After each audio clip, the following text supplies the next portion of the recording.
Hello అండి, అందరికీ welcome back to my channel. నేను మీ అనుని. అందరు ఎలా ఉన్నారు? బాగున్నారు? అందరు బాగుండాలి, అందులో నేను ఉండాలి. ఇవాళ మన బ్రేక్ఫాస్ట్ వచ్చేసి జొన్న పిండితో దోశలండి. ఏంది అని అనుకుంటున్నారా? అవును, జొన్నల పిండి చాలా ఆరోగ్యానికి చాలా మంచిది. ఇవాళ రేపు షుగర్ అది వస్తుంది కదా, డాక్టర్స్ అయితే ఎక్కువ జొన్న పిండి తినాలని అనుకుంటారు కదా. రొట్టెలు రాని వాళ్ళు, తినబుద్ధి కాని వాళ్ళు ఇలా దోశలు చేసుకొని తింటే చాలా బాగుంటుంది. దానికి కావాల్సిన పదార్థాలు: జొన్న పిండి, వెల్లుల్లి, పచ్చిమిరపకాయలు, నువ్వులు, పెప్పర్ పౌడర్, జీలకర్ర, నూనె, ఉల్లిగడ్డ, కొత్తిమీర, సాల్ట్. మనకు ఎంత అయితే కావాలనో అంత జొన్న పిండి తీసుకోవాలి. మీ ఇష్టము, మీరు ఎంత చేసుకోవాలనుకుంటే అంత. సన్నగా కట్ చేసుకున్న వెల్లుల్లి, సన్నగా కట్ చేసుకున్న ఆనియన్, సన్నగా కట్ చేసుకున్న కొత్తిమీర, సన్నగా కట్ చేసుకున్న పచ్చిమిరపకాయలు, కొన్ని నువ్వులు, కొంచెం జీలకర్ర, తగినంత ఉప్పు, కొంచెం అంత పెప్పర్ పౌడర్. మనం ఇవన్నీ వేసుకున్న తర్వాత వాటర్ వేసుకోవాలి. ఒక్క కప్పుకి మెజర్మెంట్ కావాలని అంటే 4 కప్స్ వాటర్ వేసుకోవాలి. నేనైతే నార్మల్గా అందాజతో కలిపేస్తున్నాను, అర్థమైపోతుంది. ఒకవేళ క్వాంటిటీ అని అంటేనేమో ఒక కప్పుకి 4 వేసుకోండి, సరిపోతుంది. చాలా పల్సగా ఉండాలి.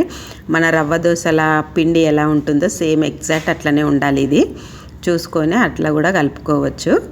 మీకు మెజర్మెంట్ కావాలంటే మాత్రం ఖచ్చితంగా అదే మెజర్మెంట్.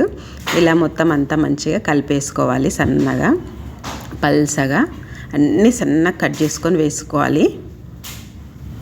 చూడండి, ఇలా అంతా రెడీ అయిపోయింది కదా. మనం స్టవ్ ఆన్ చేసుకొని పెంక పెట్టేసుకుందాము. బాగా పెంక వేడి కావాలి. చూడండి, పెంక వేడైన తర్వాత మనము ఒక గిన్నెతోనైనా దేనితోనైనా ముందు సైడ్లతోని స్టార్ట్ చేసి మధ్యలోకి తీసుకొని రావాలి. ఎక్కడనైనా మిస్ అయిపోతే కొంచెం దానిపైన వేసి కవర్ చేసేయాలి. చూస్తున్నారు కదా, వీడియోలో చూస్తున్నట్టు మాత్రమే చేయాలి. ఇలా వేసేసుకుంటే సరిపోతుంది. సేమ్ మన రవ్వ దోశ టైపే అండి, కాకపోతే జొన్న పిండితో చేస్తున్నాం మనము. ఇంకా దానిపైన ఆయిల్ వేసుకొని మీడియంలో పెట్టుకోవాలి. మరీ పెద్దగా పెట్టుకోవద్దు, సిమ్లో పెట్టుకోవద్దు, తొందరగా కాలదు, చాలా టైం పడుతుంది రవ్వ దోశ లెక్క. చూడండి, మీడియంలో పెట్టేసుకొని అంటే సరిపోతుంది. క్రిస్పీనెస్ వస్తుంది మనకు, కడక్కు చాలా బాగా వస్తుంది. చూడండి, కాలనైతే కాలింది, మనకు అర్థమైపోతుంది. అప్పుడు తీసేసుకోవాలి. సేమ్ మళ్ళీ ఇంకొకటి చూపిస్తున్నాను. చూడండి, సైడ్ల నుంచి స్టార్ట్ చేసేసి మెల్లిమెల్లిగా మధ్యలో ఇంకా వేసుకోవాలి. ఎక్కడైనా గ్యాప్ వచ్చింది అంటే దానికి మళ్ళీ కొంచెం వేసుకొని కవర్ చేసేసేయాలి. చూడండి, సేమ్ ఇలా రెడీ చేసుకోవాలి. మీకు ఎన్ని కావాలనో అన్నీ రెడీ చేసుకోవాలి. చాలా హెల్దీ అండి జొన్న పిండి.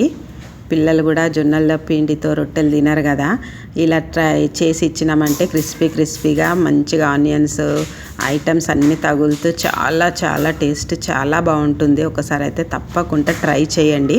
పిల్లల కోసమైనా ట్రై చేయండి. చాలా హెల్దీ జొన్న పిండి. చూడండి, కాలనైతే కాలింది, మనం తీసేసుకుందాము. మీకు చూడండి రెడీ అయిపోయింది. మీకు ఎన్ని కావాలన్నా అన్నీ రెడీ చేసుకోండి. వేడి వేడి జొన్న దోశలు రెడీ అయిపోయాయి. ఇది టమాటా చట్నీతో, పల్లి చట్నీతో, దేంతోనైనా చాలా చాలా సూపర్ టేస్ట్గా ఉంటుంది. పిల్లలకైతే పెద్దవాళ్ళకి ఎవరికైనా చాలా హెల్దీ రెసిపీ. మీరు కూడా ట్రై చేయండి. నా ఛానల్ ఎవరైనా కొత్తగా చూస్తున్నట్టయితే సబ్స్క్రైబ్ చేసుకోండి, లైక్ చేయండి, షేర్ చేయండి, సపోర్ట్ చేయండి. Thank you for watching.